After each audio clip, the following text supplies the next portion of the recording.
عزیز طلباء، جماعت ہفتم، آپ کیسے ہیں؟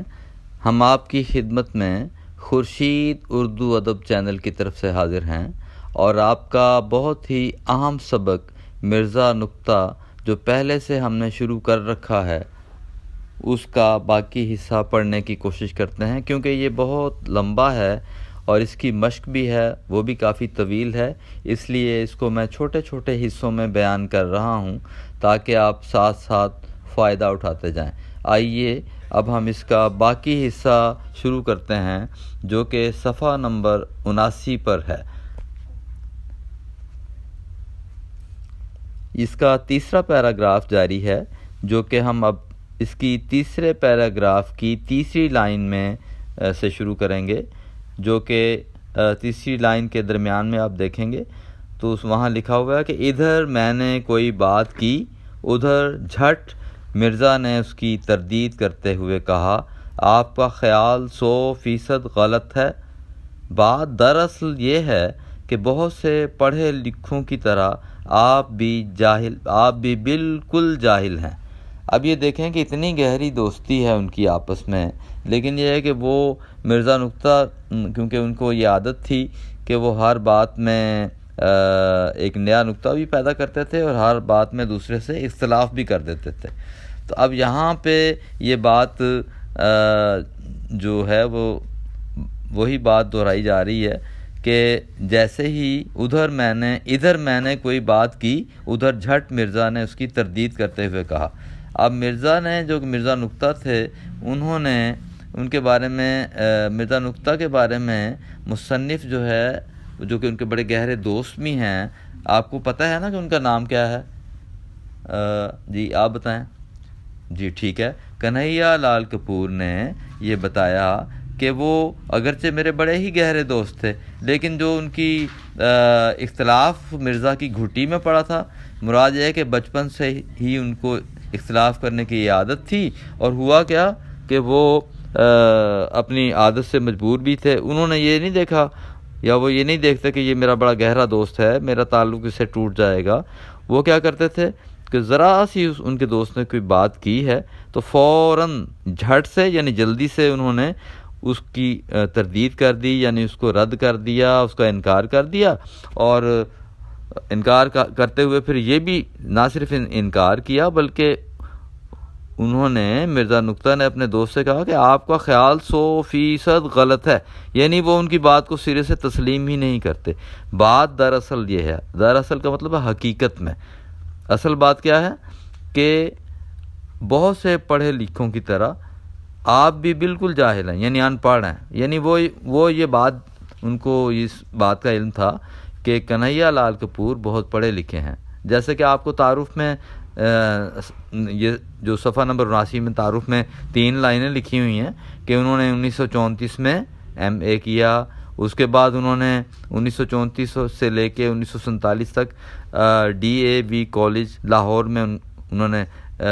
پڑھایا، وہ لیکچرار رہے، اور اسی طرح DM موگا کالج کے پرنسپل بھی رہے۔ اتنے بڑے مراتب پہ وہ فائز رہے، اتنے بڑے آدمی تھے، اتنے پڑھے لکھے تھے، اور وہ آپ کو یہ بھی معلوم ہے کہ وہ 1910 میں چیک نمبر 488 لائل پور میں وہ پیدا بھی ہوئے، اور اس کے علاوہ انہوں نے بڑی بڑی اچھی کتابیں بھی لکھی ہیں جن کے بارے میں آپ کو میں نے پہلے بتایا تھا کہ تصانیف میں ان کے سنگ و خیشت، شیشہ و تیشہ، چنگ و رباب اور نوک نشتر، بالوں پر، نرم گرم، گرد کارواں، دلیل سحر اور کپور کے بہترین مضامین میں سے انتخاب شامل ہے۔ اب آپ یہ دیکھیں، اتنے زیادہ ان کے اعلیٰ قسم کی خوبیوں کے وہ مالک تھے، لیکن انہوں نے جھٹ سے فوراً سے اپنے دوست کو کہہ دیا کہ تم پڑھے لکھے تو ضرور ہے لیکن بالکل جاہل ہو، ان پڑھ ہو، تمہیں کچھ نہیں پتہ۔ اب یہ ایک الگ بات ہے کہ وہ جو کنہیا لال کپور ہیں، وہ مرزا نکتہ کی ان باتوں کو بالکل برا نہیں جانتے تھے، برا نہیں سمجھتے تھے۔ وہ خیال کرتے تھے، ان کو یہ معلوم تھا کہ اب یہ دل کا برا نہیں ہے، ٹھیک ہے وہ اختلاف کرتا ہے، ہر بات کو رد بھی کر دیتا ہے، اختلاف رائے بھی اس کی گھٹی میں پڑا ہوا ہے، لیکن یہ ہے کہ وہ اس کی دوستی کو، ظاہر ہے کہ وہ دوستی نبھانا چاہتے تھے، ہر حال میں وہ دوستی قائم رکھنا چاہتے تھے۔ تو انہوں نے آخرکار ان کی یہ بات بھی سن لی مرزا نکتہ نے جو ان کو کہہ دیا کہ آپ تو بالکل پڑھے لکھے تو ہیں لیکن پھر بھی جاہل ہیں۔ آگے اگلا جو سا ہے یہ پیراگراف نمبر 4 ہے جو صفحہ نمبر 79 پہ ہے، اس کو جاری کرتے ہیں، پڑھتے ہیں، غور سے دیکھیں۔ ویسے تو مرزا ہر بات میں اختلاف رائے کا پہلو ڈھونڈ لیتے ہیں، لیکن جب بحث موسم کے متعلق ہو تو اس وقت ان کی گفتگو سننے کے قابل ہوتی ہے۔ بدقسمتی سے مرزا کو ہر ایک موسم سے کیا ہے؟ خدا واسطے کا بیر ہے۔ تو مراد یہ ہے کہ وہ اس بات میں وہ اپنی رائے بھی دیتے ہیں، گفتگو کا اپنا اظہار کرتے ہیں اور اظہار رائے کرتے ہیں، اپنی رائے بیان کرتے ہیں، لیکن ہے کیا کہ اس کے باوجود بھی وہ ہر موسم سے ان کو خدا واسطے کا بیر ہے۔ خدا واسطے کا بیر کا مطلب ہے نا حق کسی سے دشمنی رکھنا، بے جا دعوت رکھنا، یعنی ان کو موسم کی بات کر رہا ہوگا تو ہر موسم سے ان کو اختلاف ہی ہے۔ تو اب یہ دیکھیں آگے لکھا ہوا ہے کہ مجھے یاد ہے ایک دفعہ میں نے موسم بہار کی تعریف کرتے ہوئے کہا یہ موسم قدرت کا بہترین عطیہ ہے۔ عطیہ کا مطلب ہے تحفہ، انعام۔ تو مرزا نے مجھے آڑے ہاتھوں لیا۔ مجھے آڑے ہاتھوں لینا کا مطلب ہے کہ مجھے سختی سے مجھ سے پیش آئے، یعنی مجھے انہوں نے لتاڑ کے رکھ دیا، مجھ سے سختی سے پیش آئے اور انہوں نے کہا، کیا کہا کہ یہ موسم، یہ کون کہہ رہے ہیں؟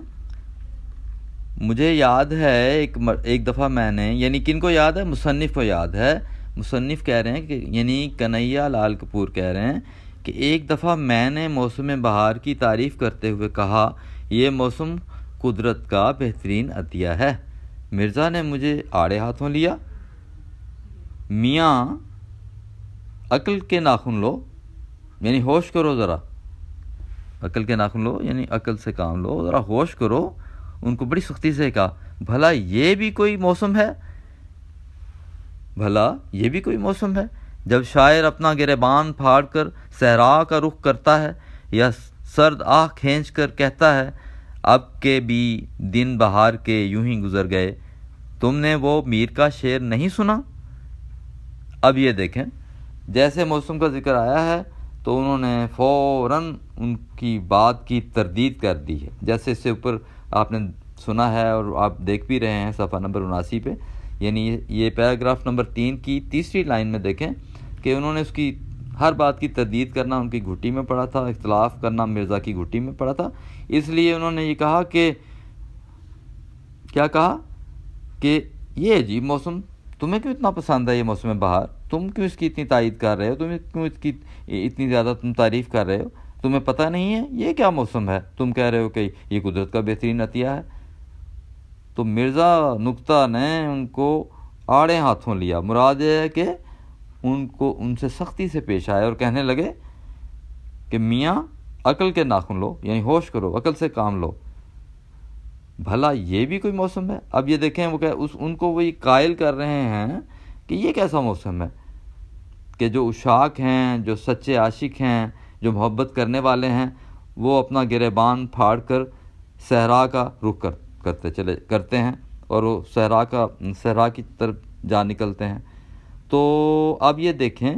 کہ گریبان کہتے ہیں یعنی انسان کا جو لباس کا گریبان ہوتا ہے، یعنی اس کو پھاڑ دیتے ہیں اور پھر آہیں بھرتے بھرتے سرد آہیں بھرتے ہیں اور پھر مارے مارے پھرتے ہیں اور صحراؤں میں نکل جاتے ہیں، ویرانوں میں نکل جاتے ہیں۔ اور پھر ساتھ ہی وہ کہنے لگے کہ اب کے بھی دن بہار کے یوں ہی گزر گئے۔ تو وہ کہہ رہے ہیں کہ دیکھو بہار آئی اور اسی طرح ہی گزر گئی جیسے پہلے آیا کرتی تھی، اب کے یعنی اس بار بھی، اس سال بھی بہار کا موسم بھی ایسے ہی گزر جائے گا، ایسے ہی گزر گیا ہے۔ تم نے وہ میر کا شعر نہیں سنا؟ اب اپنی بات میں وزن پیدا کرنے کے لیے اب مرزا نکتہ میر تقی میر کے شعر کو بیان کر رہے ہیں۔ اب میر تقی میر آپ کو پتہ ہے نا کہ بہت بڑے غزل گو شاعر ہیں، ٹھیک ہے؟ تو ان کو سب لوگ بڑے احترام سے دیکھتے ہیں، ان کے بارے میں یہ ان کی رائے ہے کاش ہم بھی میر جیسی شاعری کر سکتے۔ تو اب میر کا شعر انہوں نے یہ سنا دیا کہ دھوم ہے پھر بہار آنے کی، دھوم ہے پھر بہار آنے کی، کچھ فکر کرو مجھ دیوانے کی۔ اب دیکھیں یہ لفظ جو ہے نا دیوانے لکھا ہوا ہے، اصل میں یہ پرانی اردو ہے، تو یہاں پہ دیوانہ یعنی پاگل یا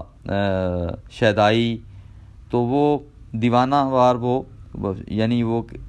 شاعر جو ہے وہ میر تقی میر کا حوالہ دے کے مرزا نقطہ یہ کہنا چاہ رہے ہیں کہ دیکھو یہ کیا ایک طریقہ ہے کہ جو پیار کرنے والے ہیں، جو عاشق ہیں، وہ اپنے محبوب کی خاطر گلیوں گلیوں میں مارے مارے پھرتے ہیں، یہاں تک کہ وہ صحرا میں نکل جاتے ہیں، وہ ریگستان کا رخ کر لیتے ہیں، اور پھر دوبارہ سے میر تقی میر کا شعر وہ اپنے بات میں وزن پیدا کرتے ہوئے کہتے ہیں کہ دھوم ہے پھر بہار آنے کی، یہ دھوم ہے، یہ چرچا ہے، یہ شہرت ہے۔ کیا شہرت ہے، کیا چرچا ہو رہا ہے کہ بہار آنے والی ہے اور ہر طرف پھول کھلیں گے اور ہر طرف کیا ہوگا، رونق لگ جائے گی، ہر طرف رنگ رنگ کے پھول کھلیں گے اور لوگ خوش ہوں گے، لیکن کچھ کرو فکر مجھ دیوانے کی۔ تو وہ کہتے ہیں کہ یعنی مجھ جیسے دیوانے کی، مجھ جیسے سچے عاشق کی کوئی فکر کرو، کوئی میرے بارے میں بھی تو سوچو کہ میرا کیا حال ہوگا، میں اپنا گریبان چاک کیے، گریبان کو پھاڑتے ہوئے اپنا لباس ان سے میرا تار تار ہو جائے گا، میں اس طرح ویرانوں میں نکل جاؤں گا، میری بھی تو کوئی فکر کرو۔ تو یہ اس بات سے یعنی یہ ساری بات کرنے کا مقصد یہ ہے کہ مرزا نقطہ نے موسم کو یعنی موسم بہار کو ناپسند کیا ہے، اور یہ ان کے نزدیک موسم بہار کی کوئی اہمیت نہیں ہے، اور وہ یہ اس کا یہ بیان کرتے ہیں کہ اس کے بارے میں یہ پھر اپنی بات میں یہ اس کی تائید میں یہ بات بیان کرتے ہیں کہ دیکھیں بات یہ ہے کہ ٹھیک ہے تم تو کہہ رہے ہو کہ یہ موسم جون سا ہے، بہار کا موسم جون سا ہے، یہ بہترین عطیہ ہے، کس کا؟ قدرت کا بہترین عطیہ ہے، لیکن مجھے یہ بتاؤ کہ میر تقی میر نے جو شعر کہا ہے، اور اس میں بھی ظاہر ہے کہ وہ اپنی فکر کرنے کے بارے میں سوچ رہے ہیں کہ لوگوں کو کہہ رہے ہیں کہ مجھے پھر وہی بہار آئے گی اور میرا جو ہے گریبان وہ بھی تار تار ہو جائے گا، پھٹ جائے گا، اور میں صحرا میں نکل جاؤں گا، تو ٹھنڈی آہیں بھرتا بھرتا اپنے محبوب کو تلاش کرتا پھروں گا۔ تو یہ اب مرزا نقطہ نے یہ اپنی ساری بات کو بیان کرتے ہوئے ان کے یعنی جو بڑے ہی گہرے دوست کنہیا لال کپور کے اس خیال سے اختلاف کیا ہے، اور وہی بات ہے کہ اختلاف مرزا کی گھٹی میں پڑا ہوا تھا، اس لیے انہوں نے ان کے اس خیال سے اور ان کی اس رائے سے بالکل اختلاف کیا ہے۔ ٹھیک ہے جی، تو آج ہم یہ جو صفحہ نمبر 79 پہ جو آخری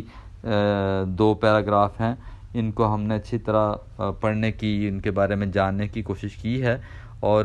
امید ہے آپ کو سمجھ بھی آ گئی ہوگی۔ اور اس میں دیکھیں اب یہ جو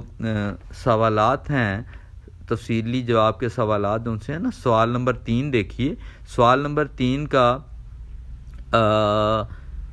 یہ لکھا ہوا ہے، سوال نمبر 3 کا چوتھا حصہ ہے،